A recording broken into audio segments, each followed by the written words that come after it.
Intertalk Radio, you're in to all things music.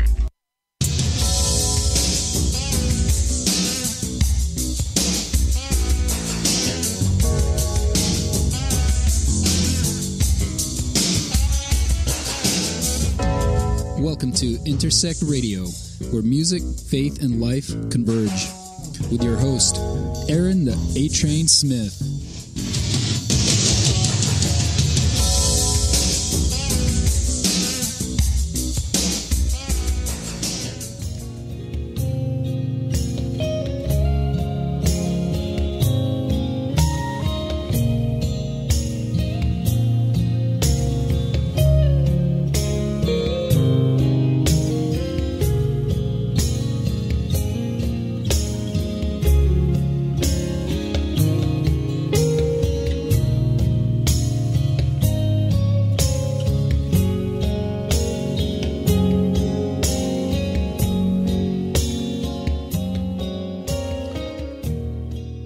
Welcome to Intersect Radio, powered by the Intertalk Radio Network.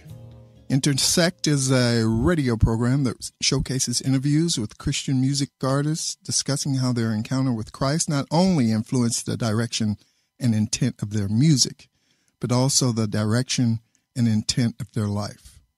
I'm your host, Aaron A-Train Smith, broadcasting live from the Intersect studio here in Nashville, Tennessee.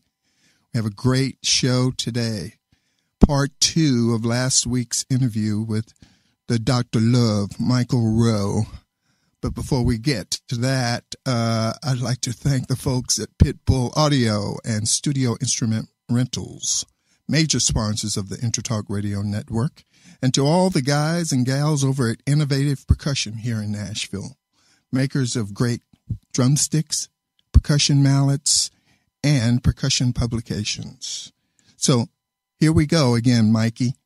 Part 2. I can't believe it already by popular demand. Popular demand. Welcome, my friend.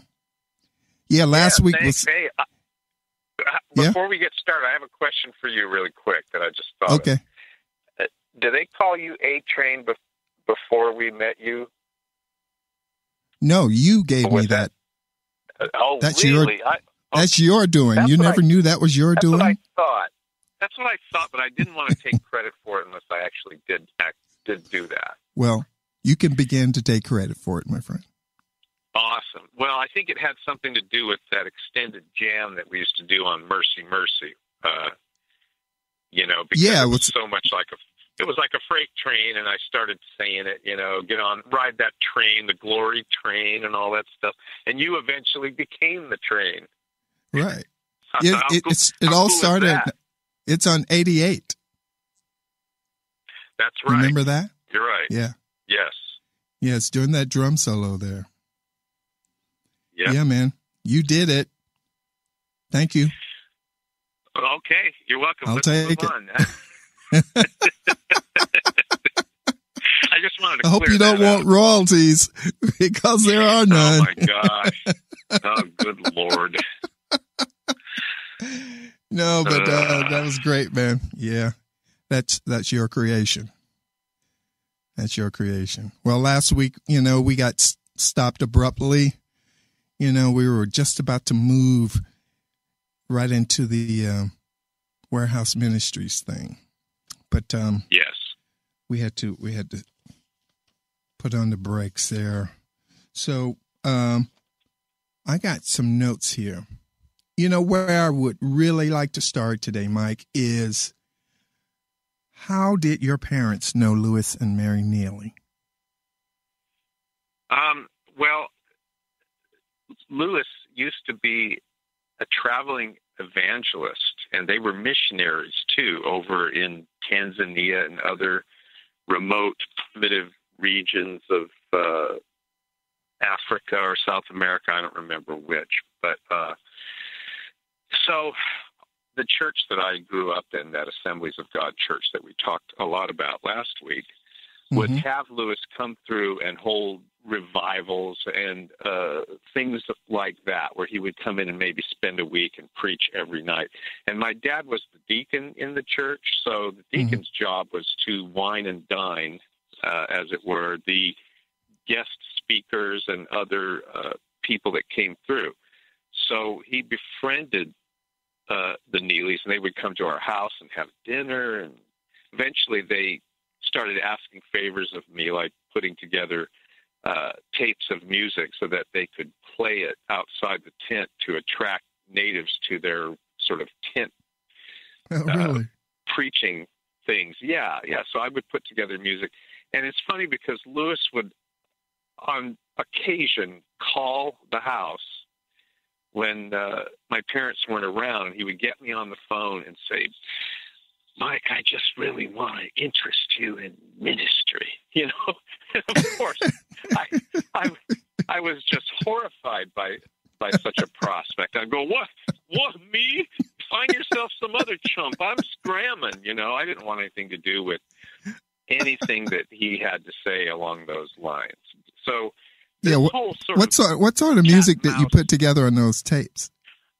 Oh, oddly enough, it was real bland, sort of middle-of-the-road pop music from the 1940s and 50s, you know, Perry Como and Nat King Cole and stuff like that. Okay. I didn't put any rock music. It was just stuff that was just enough. It was American enough to attract people.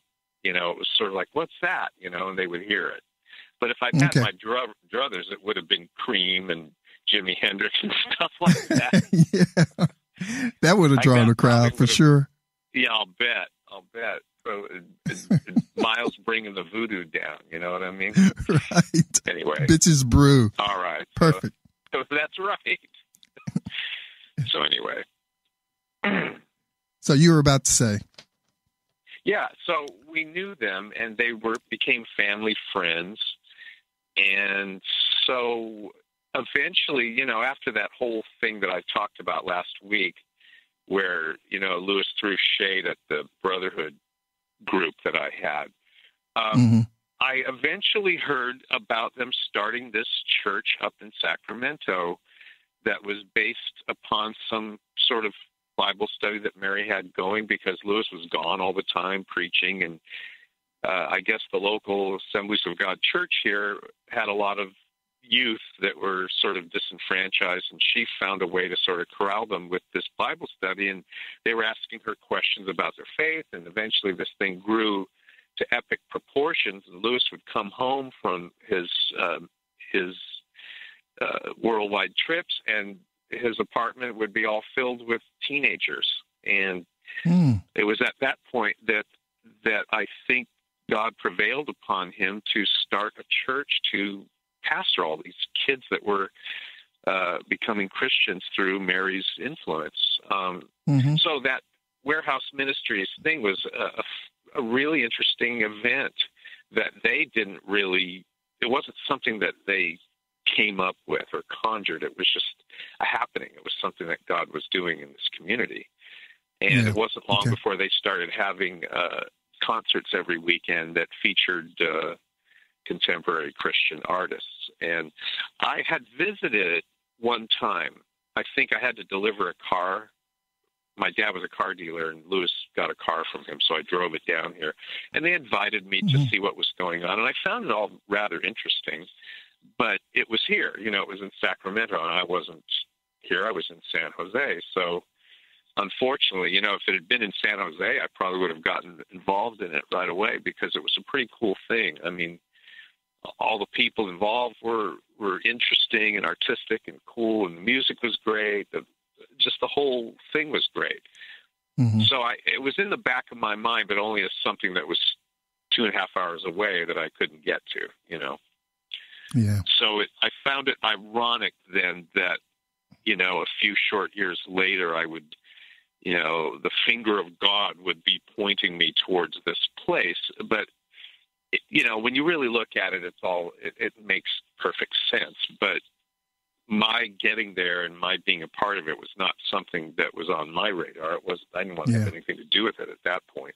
That was something that God had to sort of, let's say, extremely nudge me towards, because that meant a huge life change, which it was. And it took me a long time to sort of settle in up here. And to this day, I miss San Jose, and I miss the weather. I miss my friends. I miss being close to the beach.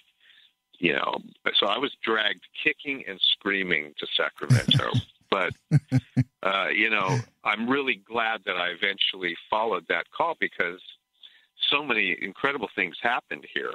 I got to meet you and Charlie Peacock and Jan Eric, and gosh, I mean, the list goes on. Just all these great musicians, and we all made so much great music and did tours and made records and learned how to be a record company, how to work in the studio. I learned how to produce records, I didn't really learn engineering, unfortunately, but I could find my way around, And learning how to become a studio musician was another thing that happened in those 10 years that I was there, because guys like you and Eric Heilman and Eric Clevin and so many other great guys, Daryl Anders, and then, and then all those big names that were coming through, like Randy Jackson and TJ Tyndall and different, Nigel Gray, all those people that came through the studio set such a high bar of musicianship. And so when Charlie started hiring me to play sessions for people, I realized that my timing wasn't as good as it should have been. And my discipline in the studio for learning how to really play in a controlled way to get a good track, that was stuff that I would end up using for the next 25 years and on into the future, because, my musicianship was only at a certain level, and it worked well for stage, but working in the studio under that microscope was something that I hadn't really dialed in. And so working with musicians of your caliber taught me, gave me a much higher standard for my own playing and for the playing of others. So when I'm in this, it was a really good school. Yeah, we were recording all the time. It's like, it was, how many bands were there? 4 or 5 at Warehouse. Well, we had 77s, we had Peacocks Group, we had Steve Scott doing music in there, which I was helping him produce, Tom Goodlunas for a while, Robert Vector. Vaughn and the Shadows from San Diego, and Vector. Vector was critical, because that goes back to childhood. I'd known Steve Griffith since we were little kids, because he grew up in the same church I did, and I was the one who invited him up to check out what was going on. It wasn't long before he had 4 or 5 bands going. Yeah, and we were playing each other's records. Yeah. You were playing on everybody's records. And playing in everybody's bands, too.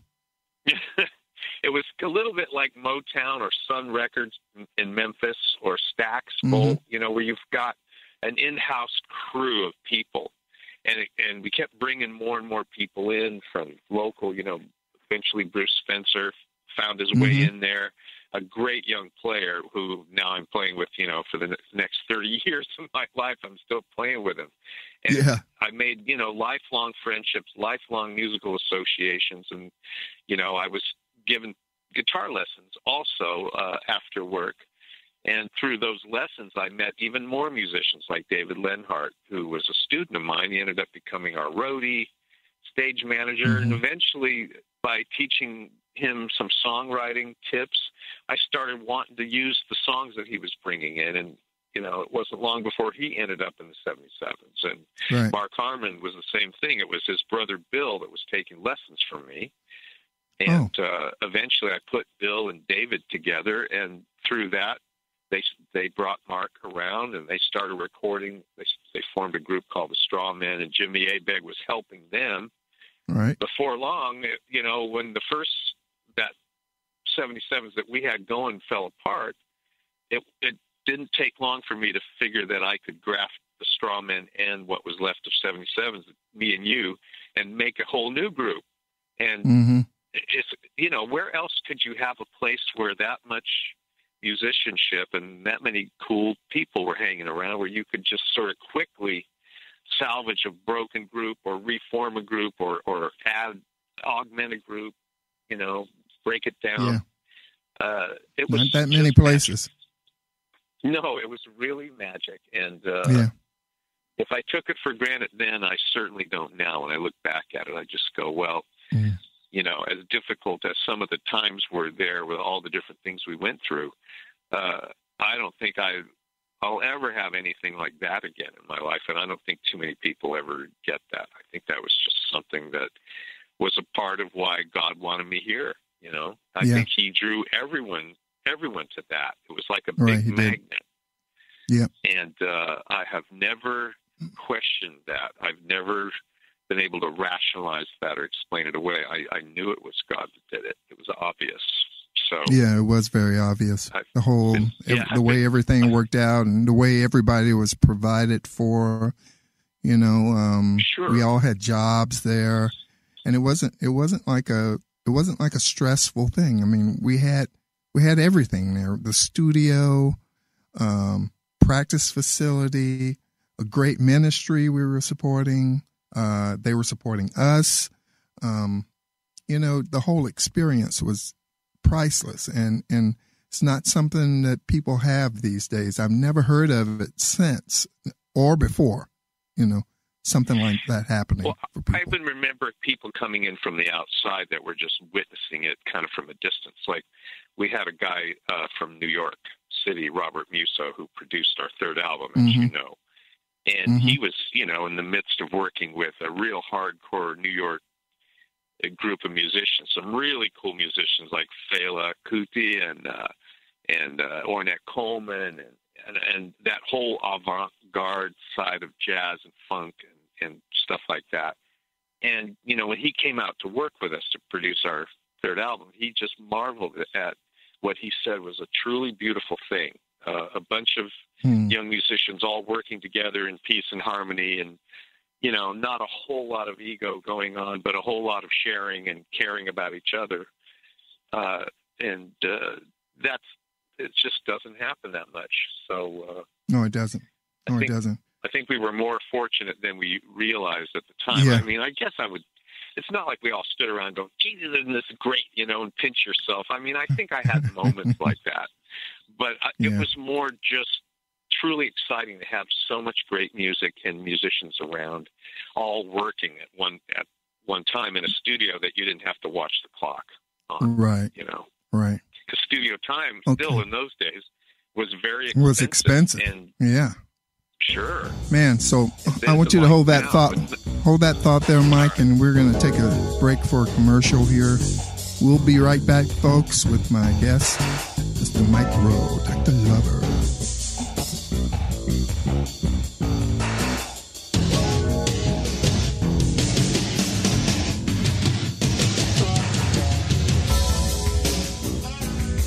Are you serious about your music? Are you ready to run with the big dogs? The experts at Pitbull Audio have the gear to get you into the game. From leading manufacturers like Mesa Boogie, Fender, Pioneer, and American Audio. To sound your best, you need the best. Pitbull Audio can deliver in rehearsal, on stage, and into the big time. Dropping beats, shredding guitar, or making the crowd roar. Whatever you dream, Pitbull Audio can help make it happen. We are Pitbull Audio. We want you to play it loud. PitbullAudio.com. You know what's all around you every waking moment of your life? Marketing. You're choking on it. I'm Scott Robertson, and when it comes to strategic PR, branding, and marketing, I've seen it all. And actually, I'm still seeing it because bad marketing never sleeps.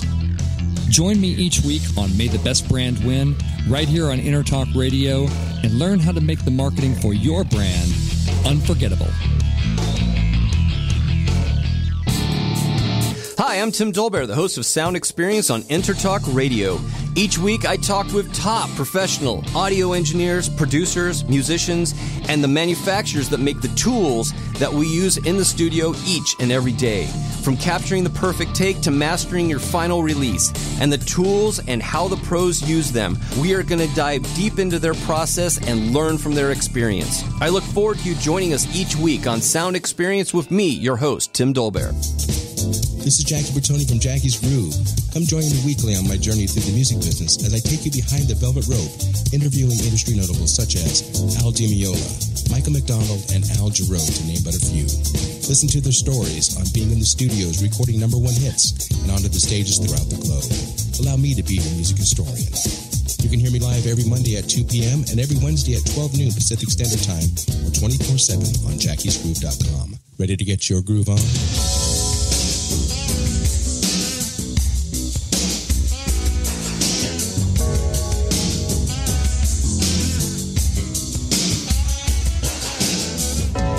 Welcome to Intersect Radio, where music, faith, and life converge.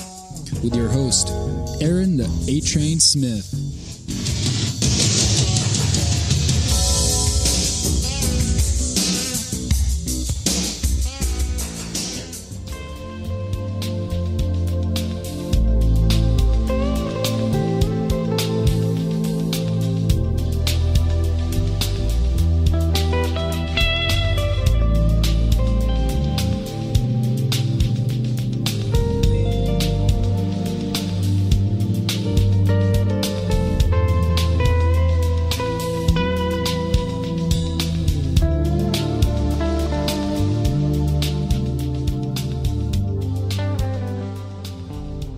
Oh, yeah, that's music by my guest and good friend, Mr. Mike Rowe. Before we left for commercial break, we were walking the halls of Warehouse Ministries. The smell of my salvation. What hallowed halls they were. Yes, they were. Even though they were just basically tilt-up. It was a tilt-up building, Yeah. Last time I was there, I walked in, and it just came to me. I took in a breath of air, and I said, "Oh, the smell of my salvation." There it was. The smell of you. Aaron, that's ridiculous. Thank you. That is utterly ridiculous. All right, next question. Well, okay, all right. So the hallowed halls of Warehouse Ministries. Besides recording music, writing music, doing studio stuff, what were your other responsibilities there, and how did that reflect on the music that came out? How did that influence that?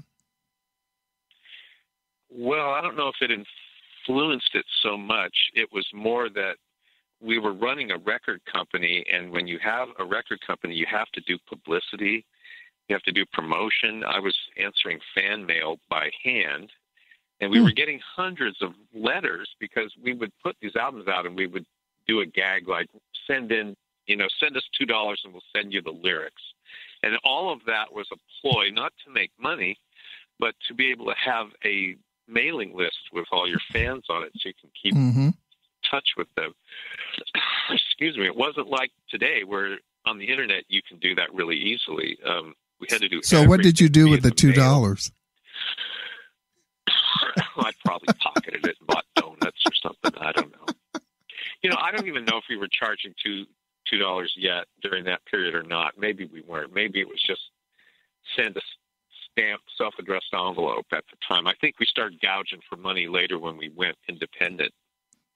But gosh, I got so many letters, just boxes and boxes, and I answered each one of them by hand, and I have to say that probably more than just about anything else, that personal contact, that personal interest that we took in our fans bred a kind of loyalty that is so fierce, and here we are 30-plus years later. These people are all grandparents now, and they still remember, the letters they got. They still remember the phone calls. I remember my daughter being born, and when my wife was in labor, counting breaths, and we were doing the whole, routine of prepping for that. The phone rings, and it's a bunch of fans on the phone. I don't know how they got my number, and they're asking me questions like, "Okay, what is that German voice at the end of Baba?" And I'm going, "Okay, honey, count. Okay, 5, 4, 3, 2, 1, breathe." Okay, that was Steve Griffith, and he was saying, like sheep led to the slaughter in German. Okay, well, what about that other thing? What about? I mean, it's got that ridiculous. That's the length that we went to accommodate the fans and their questions and their. And you were in the hospital. You were in the hospital. At that point. We hadn't gone to the hospital yet. Oh, okay. You hadn't gone to the hospital yet. It was a regular phone, an analog phone, you know. Right. And I got all kinds of weird calls, you know. And some of these calls ended up becoming voice messages that ended up on the records down the road, you know. That guy looking for you. I still want to know who the heck that was. If I live to be 100, if I live to be 90 or 80 or whatever I live to be, if I don't find that guy that left me that message, I'm just going to explode. It drives me crazy. I can't really think about it. I have to just. Well, you know, everybody thought it was you. No, how could I call myself? You know, I guess I could. But some trickery. That voice. I mean, listen to that guy's voice. I've talked to every single friend of mine who knows how to ape voices like that, and they all flat deny it. You know. So anyway, I don't want to get off on that. That's a real tangent. No. But if you're out there, Mr. Man, looking for Aaron Smith, you need to fess up. It's time to. Time to make that happen for you and take credit. Oh, boy. Anyway, go on. Okay. But, yeah, I was doing fan mail. I was doing album artwork layout. In those days, you know, you had to have the letter set layout on the pasteboard, you know, with real photographs and real camera-ready art and typeset. And it was very tedious and prone to a lot of errors. And it just...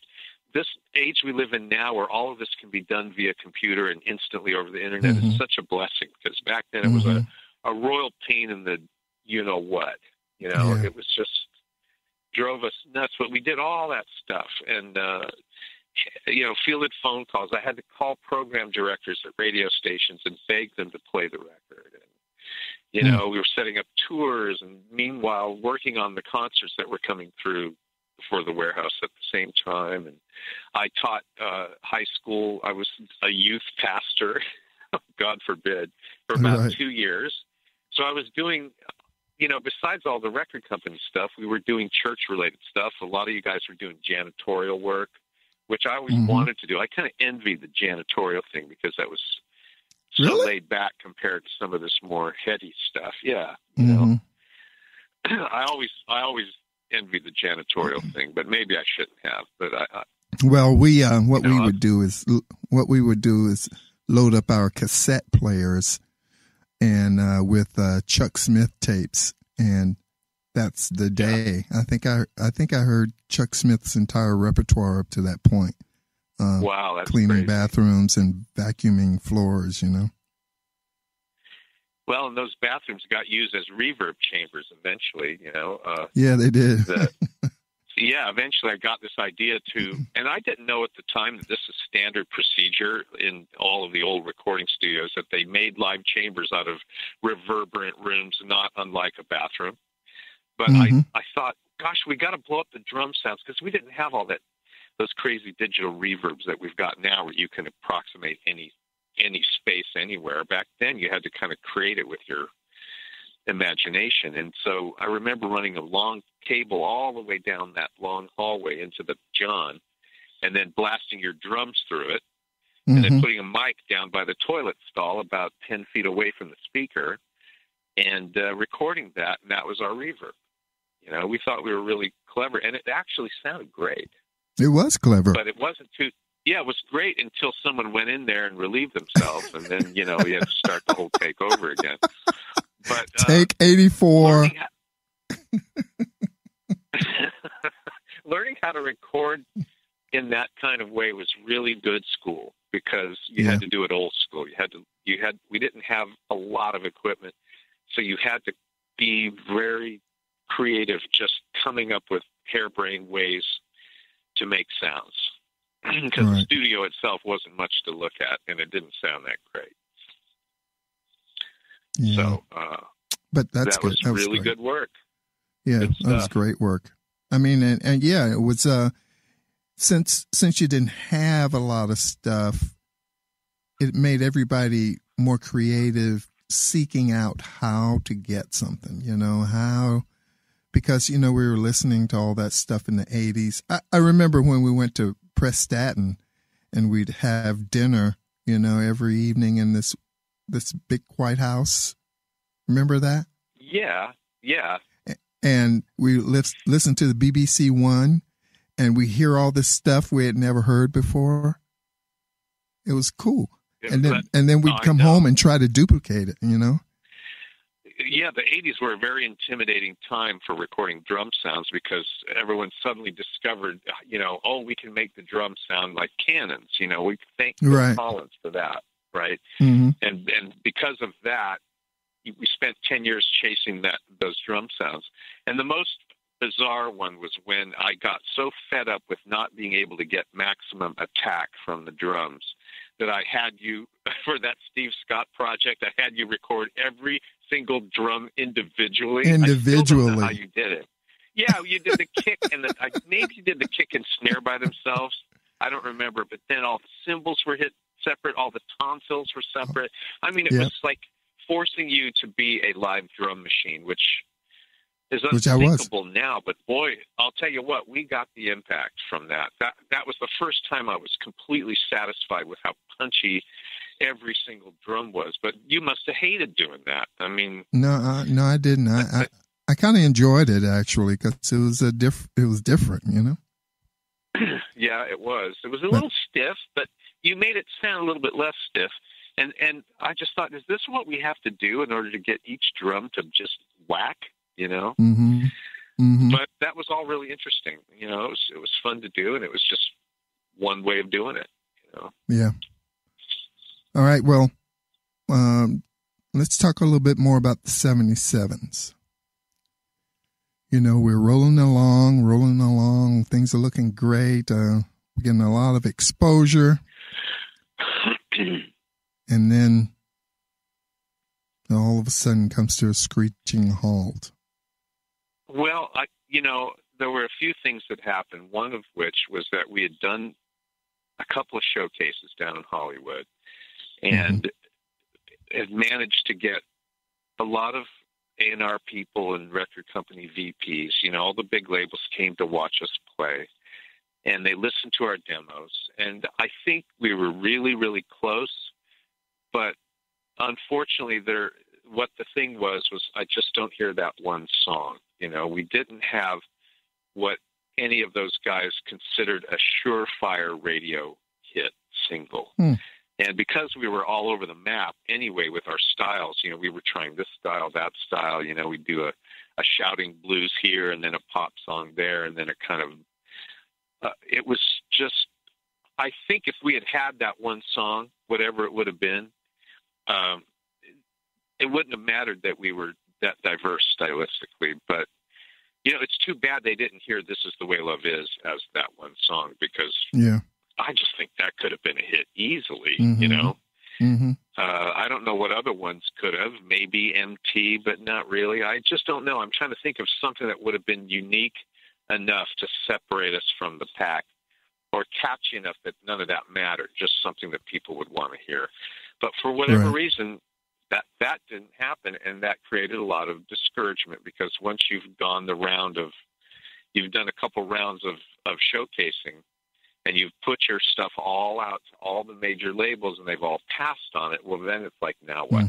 You know, it sort of took the wind out of our sails. And, we did a lot of showcasing. And then there was this thing that happened where Charlie Peacock started to get interest from Nashville from the Sparrow record company.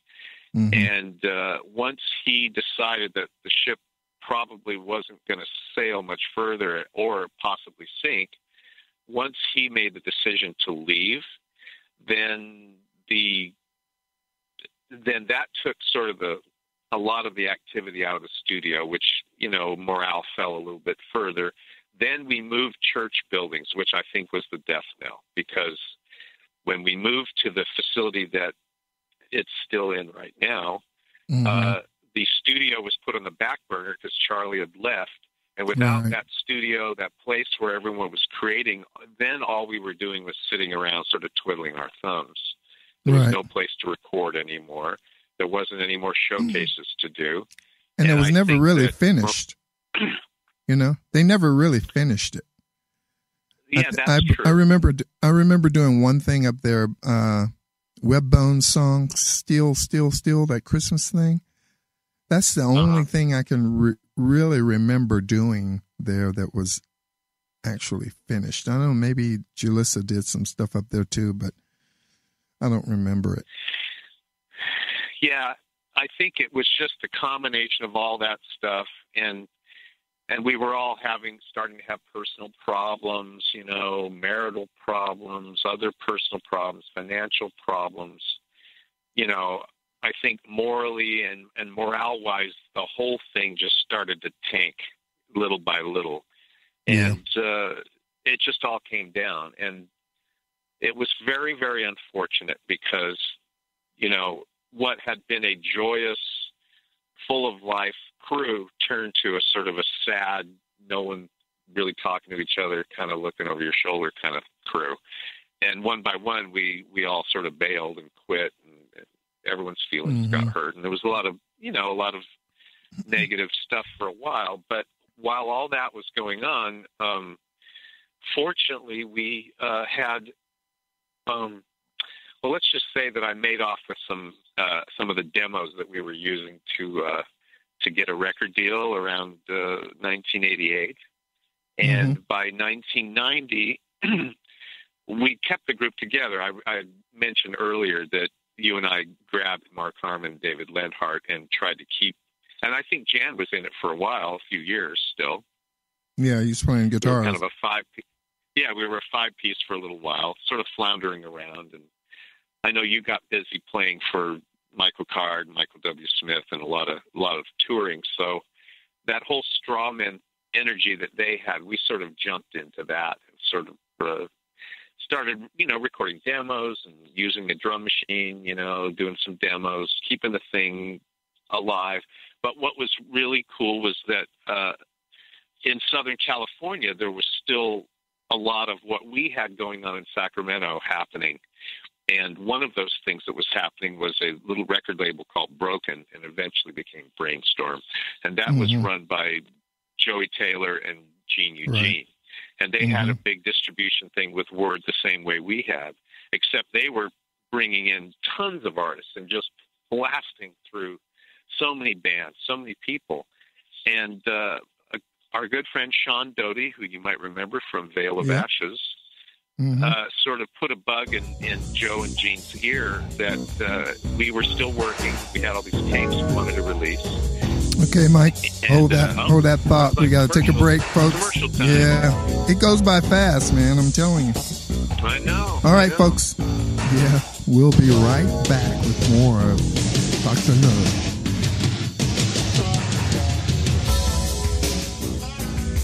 Hi, this is Tim Dolbear, host of Sound Experience here on Intertalk Radio. And Source Connect by Source Element is the essential tool that we use to link between my studio in Austin, Texas, and the WS radio station in San Diego. Now, with Source Connect, not only can we communicate in real time and with HD audio, but it's synced up and is of a high enough quality that I can use it for real-time ADR work, remote recording, and overdubbing, and it even allows me to remotely control a DAW. Source Connect by Source Element. Affordable, high-quality audio and video connection over the internet for all of your production needs. You know what's all around you every waking moment of your life? Marketing. You're choking on it. I'm Scott Robertson, and when it comes to strategic PR, branding, and marketing, I've seen it all. And actually, I'm still seeing it because bad marketing never sleeps. Join me each week on May the Best Brand Win, right here on Intertalk Radio, and learn how to make the marketing for your brand unforgettable. Make this your vinyl night. I'm John J.R. Robinson, and every week, music creation comes alive through stories, experiences, and sounds when vinyl records filled our hearts and minds. My friends and I share our tips and techniques used in creation of iconic tracks for recording artists such as Michael Jackson, Eric Clapton, Quincy Jones, and Steve Winwood, to name a few. Vinyl has emerged hot, and the soul of vinyl defines art and passion which burns deepest at night. Tune in. Are you serious about your music? Are you ready to run with the big dogs? The experts at Pitbull Audio have the gear to get you into the game. From leading manufacturers like Mesa Boogie, Fender, Pioneer, and American Audio. To sound your best, you need the best. Pitbull Audio can deliver in rehearsal, on stage, and into the big time. dropping beats, shredding guitar, or making the crowd roar. Whatever you dream, Pitbull Audio can help make it happen. We are Pitbull Audio. We want you to play it loud. PitbullAudio.com.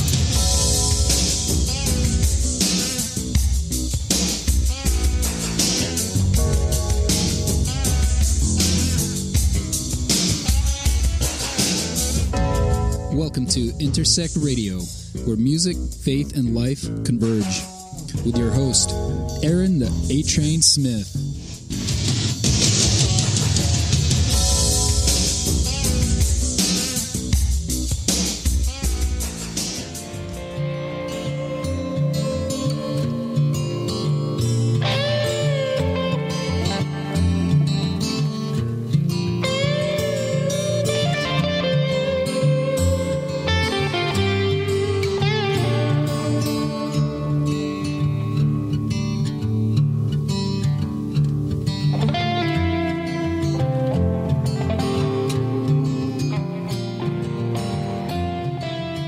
Okay, we're back. This is our last segment, folks. Man, it's going by so fast. That's music from my guest, Mr. Mike Rowe. And the first hour we did part one of this, Mike tells you where to get all of his music. So check that out. Check out that first interview. Get that information. And speaking of music, Mike, take us. Let's continue. When you were telling us about Tapes, Sacramento. Yeah. Well, I'm going to move quickly here because I think we're going to have to do part 3, dude. We're still 27 years away from the present in this story. Yep, that's true. I'm only to 1990, okay? And I basically what happened was that as I said, we sort of put together what I call the middle period 77s from the ashes of the 80s version to what would become the power trio, which is myself, Mark, Bruce, that we've done the last 21 years. But in that middle period, we needed something to launch ourselves, and Joe Taylor and Gene Eugene had a record label, and they signed us, and we were able to put out all our demo tapes from the late 80s, and that became this album, Sticks and Stones. And I kind of created this mythology about it being sort of throwaway material. This was kind of stuff that got left on the editing floor. But in point of fact, this was probably the best stuff we'd ever done up to that point. And they had a really good publicity juggernaut with Word Records and all of that. And the doggone thing ended up selling as many copies as any of our other albums had, and it revitalized the whole interest in the group again. And so Sticks and Stones was one of the most popular things that our band got to do. And then we made 2 more albums, Pray Naked and Drowning with Land in Sight, which are currently being reissued and expanded. But at that point, we were still able to keep working, keep writing, and we almost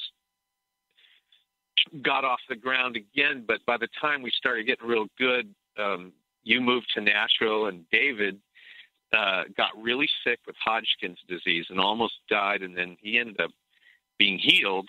Thank you to the prayers of so many fans out there, and found his Fraulein, his love of his life, in Atlanta, Georgia. So you guys split, and all of a sudden Mark and I were on our own again. So we found another company in Nashville that wanted to reissue those first albums on CD, which they'd never been. And so we put a tour together in a bus with a couple other bands. And I said, we don't have a band, what we're going to do? And so we grabbed Bruce Spencer because he was always your sub, and went out as a trio trying to cover what the 4 of us had done previously. And then when we got home from that tour, it went really well. We said, well, you want to keep going? We were going to change the name and make up another name, and be another band. And I thought, well, we've got an awful lot of goodwill and publicity going from the last several albums and this resurgence. Why don't we just keep calling it 77s? We'll just make a new record and see what happens. And that was Tom Tom Blues, which became another favorite of a lot of fans because it was unique. It was different. It was more grungy. It was a little bit more like the 90s. And since that time, we have made records, whenever we got some material together. We're working now. We've been recording in the studio for the last few years and hope to have another new record soon. But it's just been a workshop, It's like the band has become the same workshop that it always was, in that we're constantly experimenting, still working on how to write, how to record. And in a way, Mark, Bruce, and I have our own little warehouse exit scene going on in just a very small, quiet way. But I think that's what the band always was more of a workshop for learning rather than an arrival place or something that was, okay, now you've arrived, you've made it. No, it's school, and it's going to continue to be school because I never feel like I could learn enough about the whole process. Yeah, I've often wondered what would have happened. I've often wondered what would have happened had we been like really successful, Well, I hate to say this, but probably a lot of the things that happen when you get successful, both good and bad, it's amplified. It's like it's more good when it's good and it's more bad when it's bad. You've got a huge microscope on you and a big spotlight, and I think it's harder to go through your life changes when the whole world's watching and there's a lot of money on the line, a lot of money, a lot of pressure to conform to the best of what you were. And, I've had a lot of time to think about all of that. And, of course, I'd rather be rich than poor. Of course, I'd rather be successful than not successful. But I'll tell you what, there's two sides to that coin. And maybe my personality and my sort of laid back, lazy, casual way of, I've always had a sort of freewheeling way of looking at life. And I think maybe I wouldn't have survived too well in that kind of pressure cooker. The same way a lot of other people have it, only real strong people survive it. Right. I mean, if you look at guys like Mick Jagger and Keith Richards, it's like, and they're just one example of many. Those guys have survived because they are tough guys, man, and they're tough businessmen, and their work ethic is a lot bigger than anything I ever wanted to do. I just kind of like I like being around people I like and being able to play my guitar. I have very simple aspirations that way, and sometimes I just think maybe I wasn't cut out for the big time. Maybe this all worked out. I don't know, but it's too late to worry about it now. I've only got so many years left to enjoy life and the people I love and what God's given me. So I don't worry myself about those kinds of things anymore. I remember being really devastated at the end of the 80s, like we all were when we didn't, quote unquote, make it, Yeah. But I let that pain go decades ago because I found out there's way more to life than that, Right. And it doesn't last, man. It's over like that. So oh man, tell me you better about enjoy it. You got to enjoy every sandwich, man, because there's only and save every crumb. That's right. So, well, one advantage. Yeah, go ahead, man. No. What was the advantage? I just said that's just one advantage to getting older, is you start to realize how precious every minute is. Yeah. And it makes you. Hopefully, it makes you worry less and waste less time on trivial matters. Yeah. Let things go a little bit more because. We only have so much time, and each one of us is so precious. So, it's not good to hold grudges, and it's not good to be in negative, toxic situations. You got to move towards positive things, and remember that behind all this is the God that made you, for a reason. And right. Well, speaking of I hope I fulfilled a small part of it. Yeah. Yeah. Go ahead with the thing. Yeah, we were talking during the commercial break about the influence of what we did, the music and the presence and the people we met and stuff like that. And you mentioned how you've met so many people who were fans of the 77s and are now pastors. And I have to... Yeah, that's true. Yeah. Truly bizarre. Yeah, I had that experience at the church that I'm attending now. I've been there about 15 years, but when I first went there, I went to a men's theology for breakfast study. And the youth pastor was there. Matter of fact, the entire pastoral staff was there. And I introduced myself, and the youth pastor said, "Are you Aaron Smith, the Aaron Smith?" And I went, "Well, I am Aaron Smith." He said, "The A Train?" I said, "Oh, yeah, the A Train."